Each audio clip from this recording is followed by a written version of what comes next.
My name's Carl Walker and I'm the Labour candidate for Selden and Worthing, and I'm going to try and make the case for why not all politicians are the same.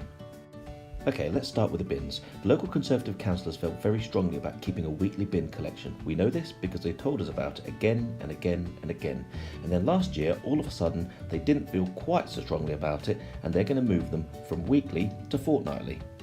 So Labour are no better, right? Well, wrong. Actually, what we tried to do last year was we did everything in our power to call in the decision. That is, to make sure that they would put this out to public consultation and let the public have a say on this, because at the moment they've had no say whatsoever. Although they didn't consult, we did, and I went door to door, talked to 200 people, to find out what it was that they actually wanted with regards to their bins.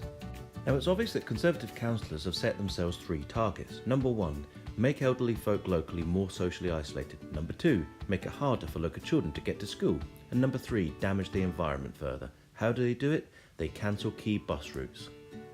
Labour councillors? Well, they've been campaigning weekend after weekend to do everything in their power to try to save this service. In terms of housing, Worthing is now one of the most unaffordable places to live in the entire country. Now, Conservative councillors locally have responded with a 3-point plan. Number 1, build less houses than we need. Number 2, roll over and have their bellies tickled by powerful developers. Number 3, get pictures of them wearing hard hats whenever possible. Now, the sharp-eyed among you will have noticed that this may not solve the housing crisis. Labour councillors have responded by saying we have enough unaffordable houses in our town already. Instead, what we need is the council to set up a local housing company that will allow us to target affordable homes for rent and sale in Worthing.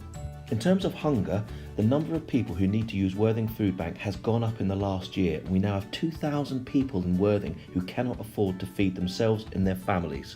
Now, Universal Credit has been a big driver of the extra number of people going to food banks.